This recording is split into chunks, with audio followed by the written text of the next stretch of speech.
If you haven't watched the previous video, pause here, because this is part 2, and without part 1, the signal may not land the same. In the last video, we uncovered what intuition really is, not guesswork, not magic, but a biological intelligence your body has always carried. We explored the science, the signals, the subtle knowing you felt your whole life. But this next part? It's about why you stopped trusting it. If something stirred in you in the last video, if you felt a part of yourself remembering, what follows now is not just information, it's integration. Because intuition doesn't get louder, it gets clearer. So if intuition is real, if it's biological, measurable, and ancient, then why do so many people ignore it? Why do we hesitate, doubt, second guess? Because most of us have been conditioned to distrust our own inner signal. From childhood, we were taught to ask for permission, to seek validation, to defer to authority, parents, teachers, systems, even when something deep inside said, "This isn't right. This doesn't feel true. This isn't me." Over time, we learned to silence that signal. We buried it beneath compliance. We swapped instinct for performance. And the result? A generation that can quote research, cite sources, and build arguments, but still struggles to make decisions when the stakes are personal. We've outsourced our knowing, but intuition doesn't live in books. It doesn't care about credentials. It doesn't wait for consensus. It's yours. It arrives when you need it, and it never lies. It may be quiet, it may be inconvenient, but it is never untrue. And here's the secret. The more you listen, the louder it gets. Your intuitive signal strengthens every time you act on it, every time you trust it in small ways. Each time you feel that tug, that pulse, that yes or no, and follow it without needing a reason, you build a bridge between your body and your future, not one built on logic, but on alignment. This is not a rejection of thinking, it's the integration of deeper knowing, because the greatest intelligence is not the loudest, it's the one that arrives first and waits patiently to be heard. Think back to that time you met someone, and without knowing why, you felt unsettled. Everyone else liked them. They smiled, spoke kindly, seemed trustworthy, but something inside you pulled back. Your body tightened, your stomach turned, your breath shortened, and later, you learned the truth, or the job interview you walked away from, even though it seemed perfect on paper, the relationship that looked ideal, but never felt right, the opportunity you passed up, and later realized it would have trapped you. You couldn't explain it then.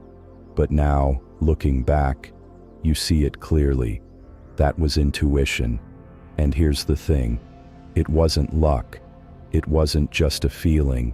It was data. Your body was reading the field, picking up signals beyond language, beyond the mind.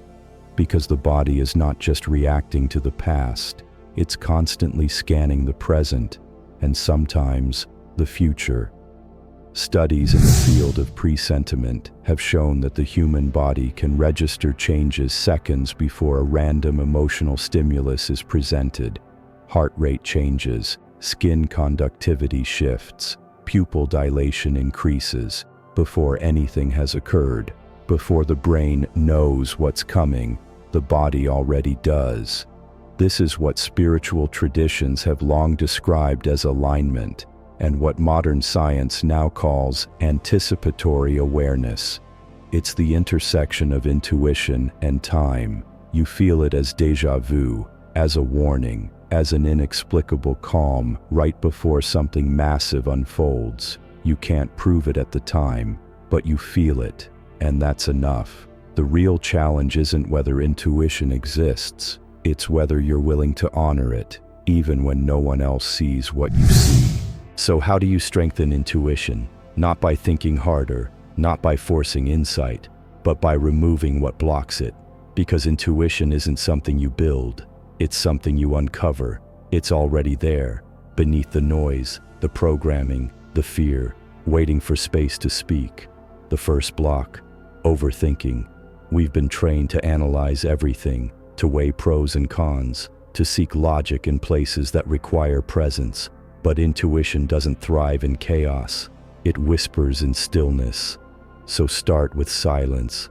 5 minutes a day, no phone, no answers, just breathe and ask nothing, listen for nothing, just notice. Notice where your attention goes when you're not controlling it. Notice how your body feels when you're not distracting it. Notice what images rise, not thoughts, but impressions. This is how the signal begins to surface. Then, start honoring your micro-knowings. That instant yes or no before your mind kicks in. That tug in your chest when something is off. That pull towards something that doesn't make sense, yet feels right.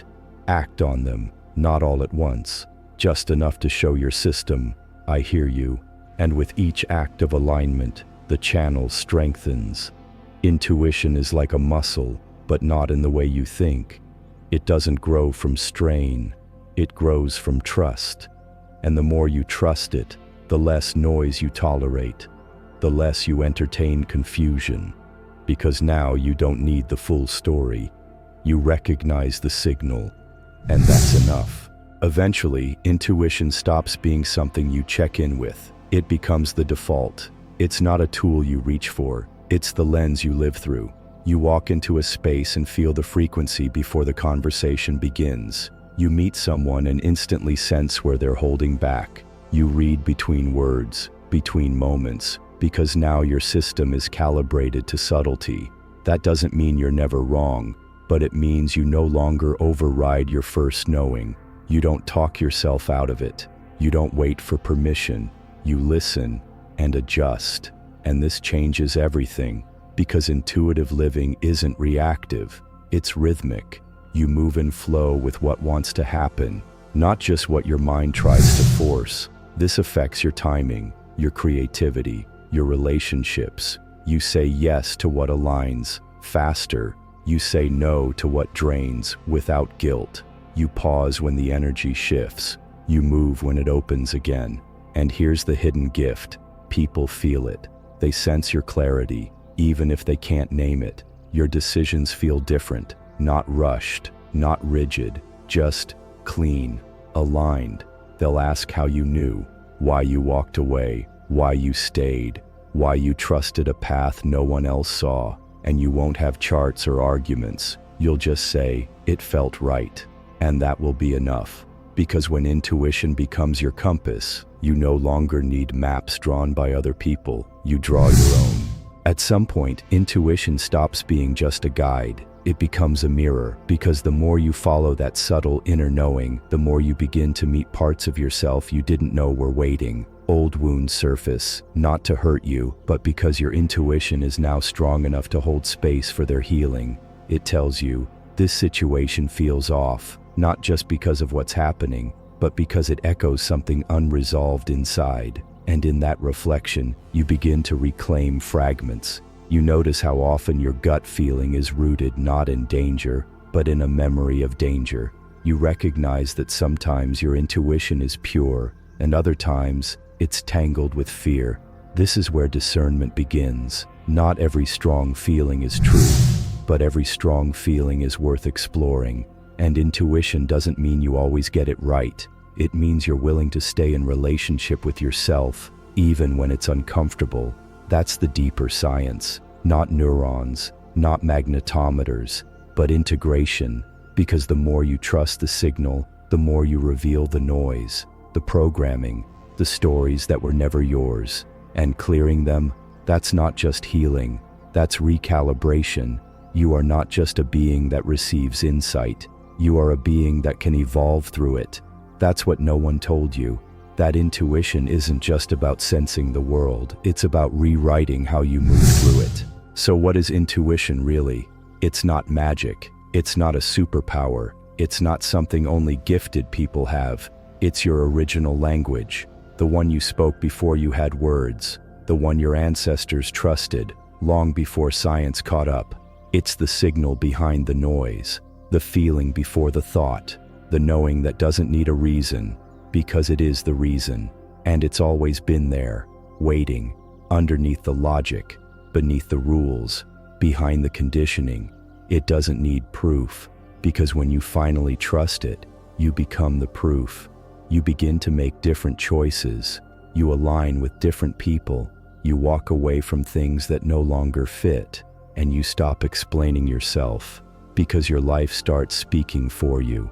And that's when you know intuition wasn't a tool to use. It was the doorway back to who you were before the world told you who to be.